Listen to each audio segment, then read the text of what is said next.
What's up, everybody? Mike Gamble, joined today with two amazing people that I'm going to introduce very shortly because we are going to talk about the difference between us, which is a Scottish-made film that's going to have its Swedish premiere in Gothenburg, Sweden on Saturday the 26th of August. And the two people that I have with me is one, the director, Mr. Etienne.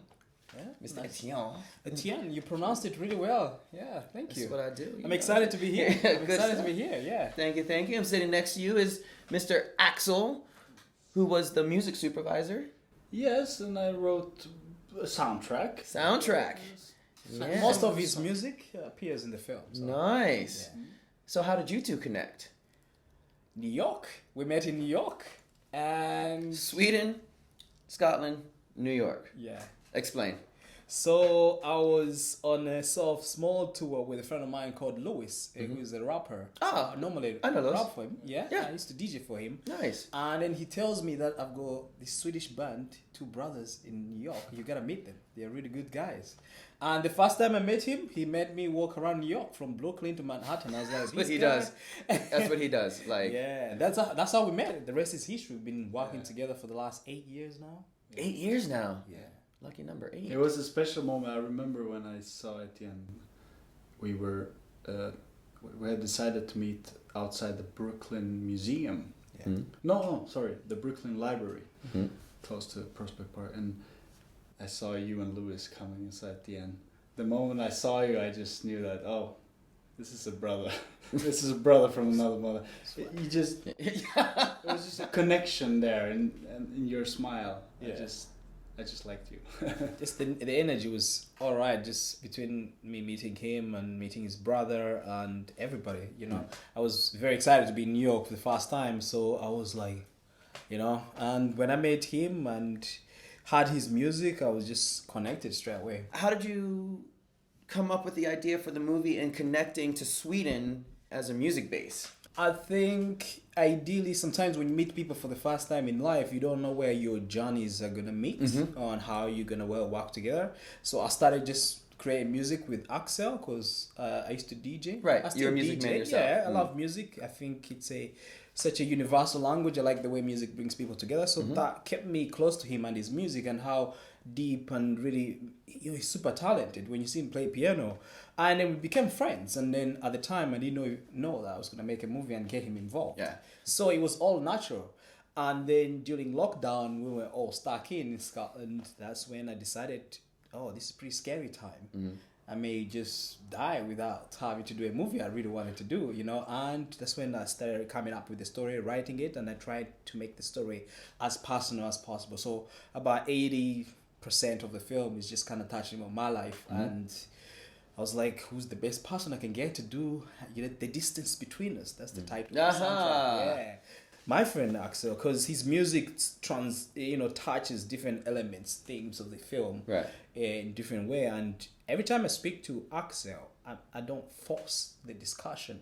Things happen naturally. I sent him the script. We spoke once, twice, and the guy sent me a melody, and I was like, this is it. It just that sort of energy and the way we work together. I don't have to try so hard. He understands me before I give him so many details. So that's the working relationship. So I couldn't have asked for a better person to do the soundtrack. Nice. Yeah. So Axel, when you read the script, what spoke to you musically about it? Like what are some key, not themes, but emotions that spoke to you to create the soundtrack? It was, I remember reading the script. I think it was 96 pages or something. I was actually starting it. I was on the gym, and I like reading when I'm doing some kind of exercise. And that takes multiple coordination skills, just to work out and read at the same time. But continue. I don't. The story, it touched me in a deep place, and I think for me, music, like you said, it comes, filters through you somehow if you are present enough to receive it, to let it come through you. And as Etienne has mentioned, the various occasions we just been speaking briefly about subjects, a comic book, songs, or in this case the soundtrack, and it's beyond words. I think it just aligns naturally because the tune, the melody, it was already here, and it was around the same time, conceived around the same time, and the title, the lyric, there was a part in the lyric in the chorus that said the distance between us, but it actually speaks about two souls that have been close to each other or at some point, but a gap has occurred, and you have drifted apart, and but along the road you realize that there is no difference between you guys. So it's a bit contradictory to the movie, the title, the difference between us. The song is rather trying to marry the differences, and realizing that there actually isn't a lot of difference between us. And we actually had a conversation about the title. I'm like, why is it so different from the film title? Then we spoke a couple times, sent each other voice notes, and he explained. I was like, okay, I see it now. And it made sense. Yeah. Because also, differences create distance between us. Exactly. And that distance, once you realize it, again, just like differences, it doesn't have to be a negative. Yeah. Time and space gives us time to grow together, and then brings us back. Yeah. And it was so cool because I told him what inspired me to write the film, and he told me about his relationship with his brother, and I was talking to him about my relationship with my stepmom, and I felt like we were feeling the same way in a sense. And then when we spoke about the soundtrack and the film, what it meant, we were like, okay, let's go with this soundtrack title, and then the film will sort of, connect with that in that sense. So yeah, it was pretty cool. Nice. It's a really complex way to think about it, but we just talk and then things just happen. But you know what? It's really not complex. Yeah. It's the energy. It's the energy. It literally gravitates to what it needs to gravitate to, and it comes together, and it's there. It is. That's it's it. Literally just. That's it. It unfolds. It's very beautiful. Yeah. So, is this your first time in Sweden? Fifth, I think. Fifth time? Yeah. Okay. How many times have you been in Scotland? I've been in Scotland quite many times. I lived there for a period. How long did you live there? About a year. It was pure brilliant. He's doing the accent. As a Swede going into Scotland, what was that difference like? Someone has said that Glasgow is the drunk cousin of Gothenburg. I think that explains a lot, actually. Now, what I instantly fell in love with in Glasgow is Sweden is quite similar. The diversity. It's such a beautiful spectrum of people from all over the world, and a very, in my opinion, they tend to be a bit happier than Swedish people. They're a bit more lighthearted and joking and kind. As you mentioned in the previous interview, Swedish people are very kind, but they are a bit more reserved. It's a bit harder to get it out, which I think they suffer from. I think for Göteborg, is how they pronounce it, Göteborg. Yeah. The first time I visited, I found myself as the loudest person in the room. And I was making jokes with Axel, and I'm like, and everybody was like, what's going on? Who's this guy? Who's this guy? You're laughing too loud. Yeah. Why am I making noise? Everyone is so chill, calm. And then I just fell in love with it. Yeah. It's just different vibe. If you go in Glasgow on a Friday night, people basking, people, dancing and singing after we drink, And here in Gothenburg, they're drinking, but it's pretty chill, it's a different vibe. I've been here, this is my 6th time, so you can tell I love the place, and the breakfast is amazing. The food, the cafe, fika, so good.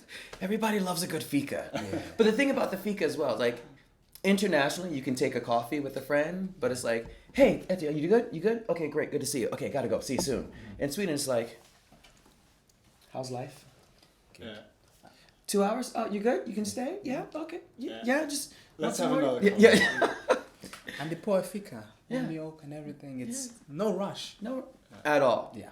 What is a relatable for the audiences? Something that's reverse relatable from Scotland to Gothenburg and from Gothenburg to Scotland from this movie.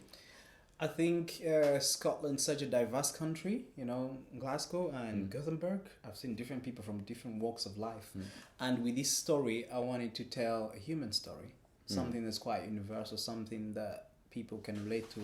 It's a family movie, it's a story about love, you know, touches on different things of, you know, race, things that people become a bit awkward to talk about. But I'm not going to deny that I'm not a black man, or I'm not gonna deny that I was adopted and my mom is my stepmom, is my real mom, and family is not just about blood, it's about those that choose you. So I'm telling really human stories that different people from different walks of life can sort of connect with, and I hope so that they feel transformed, because it's such a universal thing. And coming to Gothenburg, people can be a little bit like that, but I'm sure that they will have the heart to understand where the characters are coming from and where they can see themselves in. So Before we go, I'm going to put you on the spot.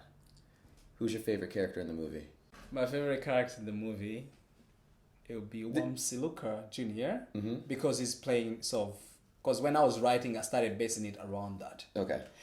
And the other characters, I love them as well because they represent different people in my life in a way, you know. And without them being there, I would not have been able to come out of this shell and be able to tell this story. So they had to be part of my life and that fiction story to be able to come out of the shell and be like, okay, Etienne, now you're a free kid. Your real story is out. Now you have to embrace your family. So my main character that I love is his character, who's played by Siluka Jr., and the other characters are as important as him because they push him to become this thing. Right, without them, he doesn't go anywhere. Yeah. Speaking to a friend of mine who's an actor, I think he's done stuff for the BBC called Sanjeev. He's like, Etienne, we're doing podcasts. He's like, when you do your first story, make it personal. Yes. I think we've met just now. Your story is always different from my story, his story.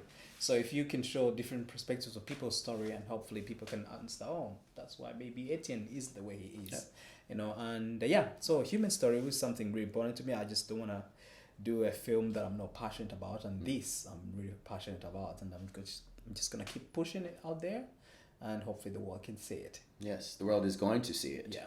It is, again, the trailer is fire. So I know the movie's going to be fire. I know the movie is fire. It is fire. And I know the audiences are going to love it.